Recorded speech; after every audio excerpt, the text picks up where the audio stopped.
ये जो फल है शरीफा का, सोचने वाला ऐसा नहीं सोचेगा कि कुदरत ने, प्रकृति ने कितना अच्छा फल बनाया है, लेकिन एक गलती कर दी कि इसके अंदर बीज इतने सारे भर दिए हैं, गूदा कम दिया है, लेकिन है बहुत स्वादिष्ट। तो ऐसा प्रकृति ने आखिरकार क्यों किया शरीफा के साथ में, ये शरीफा सीताफल? इसके पीछे देखा जाए ना तो देखो ऐसा है कि ये प्रकृति ने ऐसा क्यों किया। अब इसके बारे में देखें तो देखो, प्रकृति को ना पूरी सृष्टि का ध्यान रखना है, पूरी सृष्टि का। तो ये जो पेड़ पौधे हैं, ये तो इंसान या जीव जंतु तो इधर उधर स्थान परिवर्तन करके और कहीं भी जाके प्रजनन करके अपनी जनसंख्या बढ़ा सकते हैं, लेकिन ये जो पेड़ पौधे हैं ये थोड़ी प्रजनन करते हैं, है ना।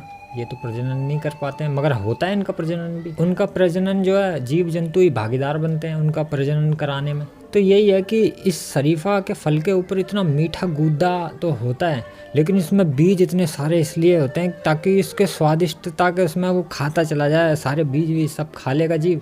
और उसके बाद जब वो पोटी कहीं जाके करेगा, मतलब जब निवारण करेगा, निपटारा करेगा उसके खाए हुए का, तो वो बीज जो है वो खाद के साथ में आएंगे मट्टी में, और बस बारिश होगी और एक शरीफे का पेड़ उगेगा। ये एक बहुत सोची समझी। देखो प्रकृति, देखो मनुष्य क्या सोच सकता है, कुछ भी नहीं सोच सकता। मनुष्य कुछ नहीं सोच सकता। सोच के देखो उसके बारे में क्या सोच सकता है, जिसको भी खुद प्रकृति ने बनाया है। तो हम क्या सोच सकते हैं उसके बारे में? प्रकृति तो है, ये जो शक्ति है, प्रजनन करने की शक्ति है, वो प्रदान करती है। वो भी तो प्रकृति ने प्रजनन करने की शक्ति भी दी है। तो मेरे हिसाब से तो इसका देखो यही अर्थ बनता है भाई, कि इतने सारे बीज इसलिए दिए गए ताकि इसका स्वादिष्ट होता है फल, ये बहुत स्वादिष्ट होता है। देखा बहुत कितना स्वादिष्ट लगता है, और आपका तो फेवरेट हो चुका है। तो यही वजह है कि बहुत स्वादिष्ट इस वजह से होता है ताकि जीव जो है इसको खाएं, इसके स्वाद की वजह से, और इसके बीजों पे भी वो ध्यान ना दे, और सब पेट में जाएं, और उसके बाद में पोटी जब मतलब वो जो खाद तो धरती में मिल के बारिश हो और पेड़ पौधे हो गए। इस वजह से इसमें बीज इतने दिए गए हैं। मगर इंसान तो यार अपने हाथ से आराम से एक एक पुती तोड़ तोड़ के आराम से खाए, तो उसमें जो मज़ा है ना वो एकदम से भर के नहीं है। तो यार जानवरों की तरह क्यों सोच रहे हो कि बीज इतने सारे क्यों बनाए?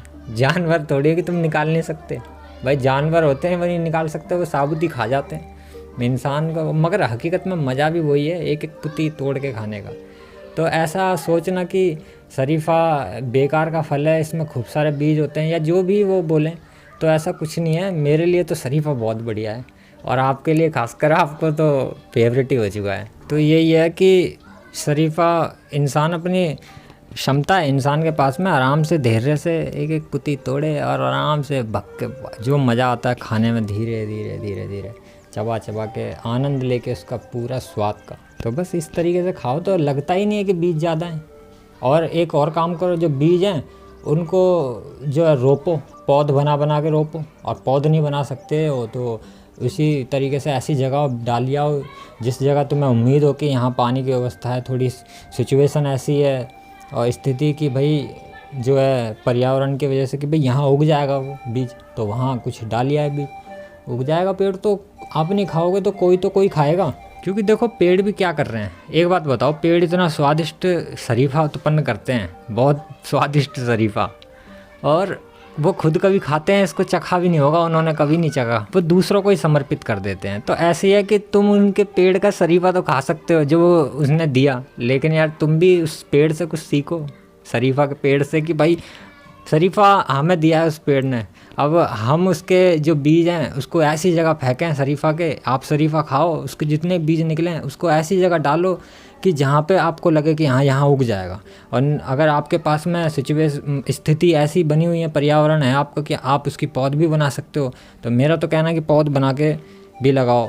और अगर आपकी स्थिति बहुत अच्छी है तो आप पेड़ खरीद के लाओ और वो लगाओ, मगर उनके बीजों को भी वेस्ट मत करो। शरीफा खाने के बाद में उन बीजों को भी रोपने की कोशिश करे करो, कहीं ना कहीं ऐसी जगह डालने की कोशिश करे करो जहाँ तुम्हें उम्मीद है कि हाँ यहाँ उग सकता है।